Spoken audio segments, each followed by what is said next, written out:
Okay, now let's talk about basic shapes and how they can inform and help us to draw anything, really. Anything that you can possibly think of, that you can even possibly get a picture of, you can draw it as long as you know this technique. You can learn a lot by looking at how other people teach you how to draw. I grew up with all of these how to draw books, and you've probably seen them before, and they all followed more or less the same pattern. And over time, doing those over and over again, I was able to see what that pattern was and then apply it to things outside of the book. The book I had in particular was How to Draw Rainforest Animals. But one day I decided, you know what, I want to draw a horse, which isn't necessarily a rainforest animal. But I was able to deduce by observing the way that these diagrams are set up what the general drawing process was and then apply it to how to draw a horse. So I want you guys to take a second here and look at these drawing processes. What do they have in common that we can learn from? Okay, have you found something yet? Have you thought of it? If not, go ahead and pause. But I'm about to move on here. So let's start off with this first image right over here. This one starts off with this little heart shape. And then it adds a few more shapes into it. Actually, really what it does is it finds shapes that are already there, but then it adds some more. It's got these little ovals over here. And it keeps building that up, and it adds more shapes, and then it starts to kind of erase some parts of those shapes and add some outlines until we've got this full thing down here. This one, this line over here, starts off with a circle, some other circles, and some bits and pieces, and some of these loose shapes around here. And then it starts to add details, like, oh hey look, there's some eyes. And then it starts to erase things. It erases this cross right here. Well, that's not around in this one right here. And it starts to add some more details. It sort of outlines these ears. There you go. And then it comes up, and then we've got all these details here in this very nice finished lion picture. Let's look at the seahorse. What else does it start off with? Well, it starts off with some ovals. And then it adds some more shapes on top of those ovals, and then it starts connecting all of them.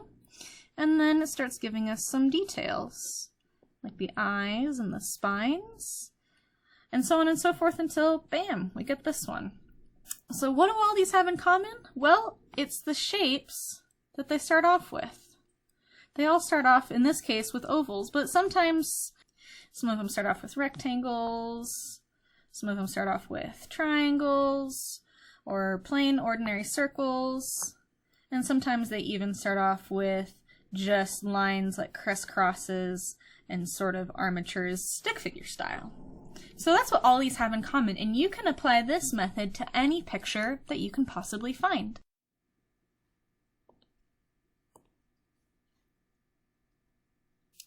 The way to do that is by finding those same shapes that we saw in the last slide, that they started off very basic and then they built on them. You have to just simply find those shapes on your own.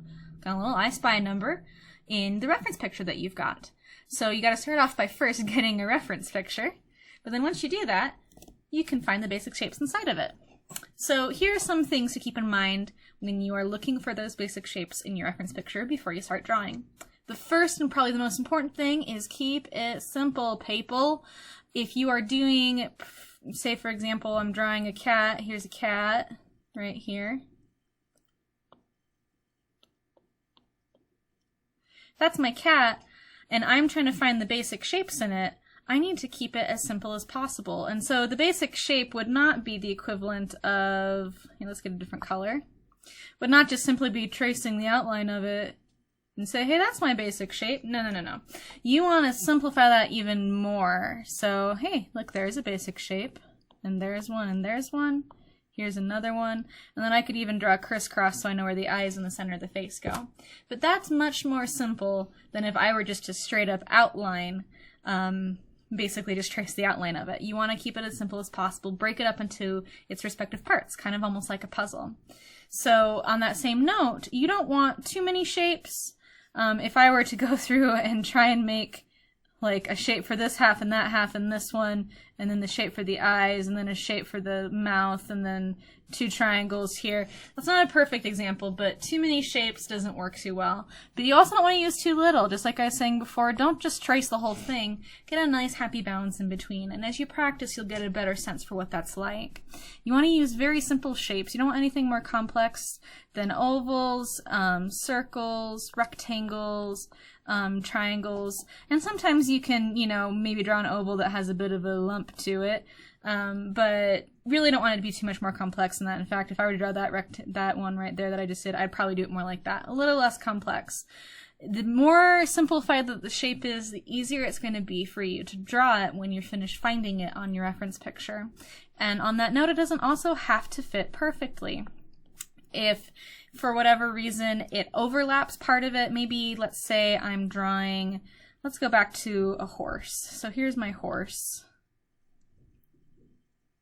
I'm going to give it my best shot without actually drawing its respective shapes first. So you'll have to forgive me. It's not quite perfect. It's a little goofy, but there we go. There's our horse. So your shapes do not have to fit perfectly. Let's go back and find a different color to draw this with.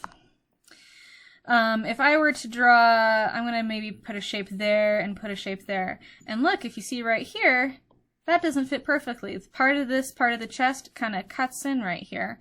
That's okay. You don't want it to be perfect. Maybe I'll draw a triangle here, and another oval here. You can see that they're not perfectly outlined, but that's okay. You just want them to kind of be there to show you basically where everything goes.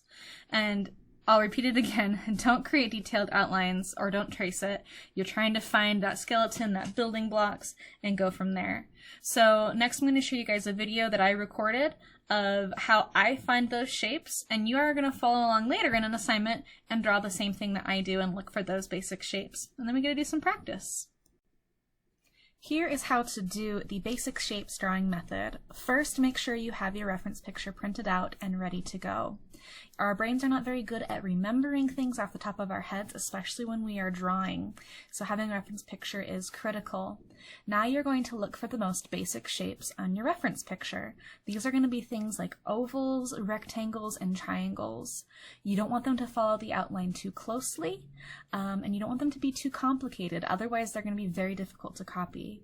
So go ahead and look for those most basic shapes and draw them onto your reference picture. I prefer to use marker because it makes it easier to see. You can build the shapes off of one another like I did here, where I started with a central shape and the shape started to sort of radiate off of that. But what you can also do, and what I'll do here in a second, is overlap the shapes. On this leg here, I'm going to draw one oval, and then I'm actually going to overlap it with a complete oval rather than just building on top of it. Those are two options you have for adding your shapes. Your next step, once you are finished drawing and filling out all of the most basic shapes on your reference picture, is to transfer those shapes to your drawing paper. You want to use your skills of observation and moving slowly, the same ones that we learned in our blind contour warm-up, to copy these shapes. You want to have them try and be as accurate in size, in all the angles, and all of the things that they are on the picture. You want to try and reproduce them as accurately as possible. So don't be afraid to go slow, erase things if you need to, or a cool trick, and you won't see that in this video, I'll probably show you later, but a fun trick is to actually flip your reference picture and your drawing upside down and draw that way. That helps your brain to snap out of seeing just the goofy shapes that make up this elephant and just start seeing just the shapes the way that they are, and that can help you to draw them more accurately. As you can see, I am using a plain pencil to transfer my shapes in this video, but for you guys, I need you to use colored pencils. Here's why. When I am reviewing your final piece when you submit it, I need to be able to see what your process is, what steps you took along the way.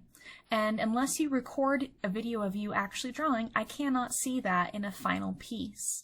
That's because you're eventually going to erase these shapes and add outlines, and I won't have any idea if you made a mistake where you got off at. So use colored pencils that are more difficult to erase so that I can see the shapes that you used. And then when you are finished with the colored pencils, you will do the outline in plain pencil, and that way I can see your process. Now I know not being able to erase is going to make you uncomfortable, but you are just going to have to embrace it. Trust me, it's going to be okay in the end, and it's going to allow me to give you the best possible feedback to improve your drawing process. On that note, it is incredibly important that you draw as lightly as possible.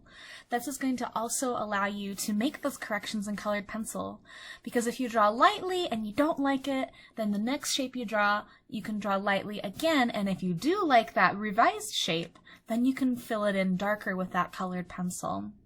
Another reason to draw lightly is it just makes it look cleaner. So to draw lightly, you're going to basically just try to make a ghost of an image, and if you need to, practice on a separate piece of paper, but you're just going to ever so gently press that pencil in such a way that it barely even makes a mark, that you actually have to look hard to see it. And this is going to help you out in the long run. So draw as lightly as you can, make a ghost of an image. In fact, draw even lighter than you see me drawing in this video.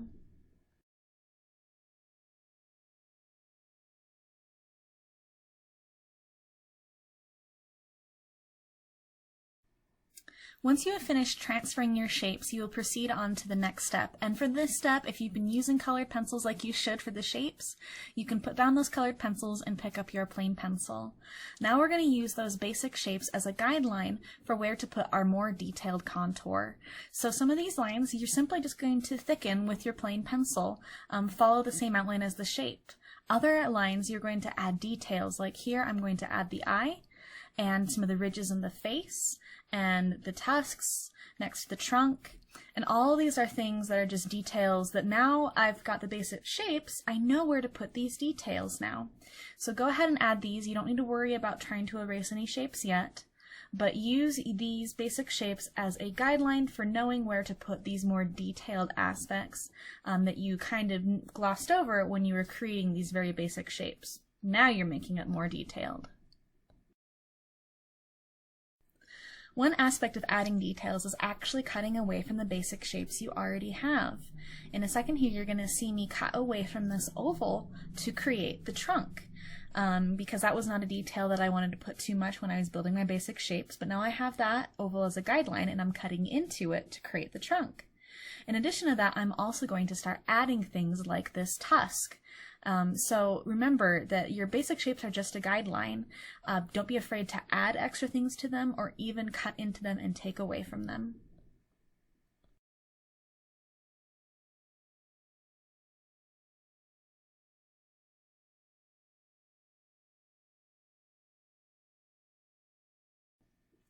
At this point, I'm going to start erasing the rest of the shapes. And when you are practicing your drawing and you are using this method and you're not using the colored pencils, this is the next thing you'll do. After you add those contours and those details, you will erase the parts that overlap, the leftovers from the basic shapes that you don't need. But because for your assignment you are using the colored pencils, I want you to leave those colored pencil lines there and only erase the other parts in the plain pencil that you don't need, because I want to be able to see your process so I can give you very targeted feedback on where you're doing well and where you can improve. I'm also doing a little bit of what I like to call noodling. That's not the official term, that's just what I call it. But when I get towards the end of a drawing, I start to notice things that maybe I forgot in the other steps, usually details that I like to go back in and add. So now is a good time to do that as well. If you forgot you wanted to add some wrinkles or maybe a few odds and ends details that you haven't added yet, now is a good time to do that.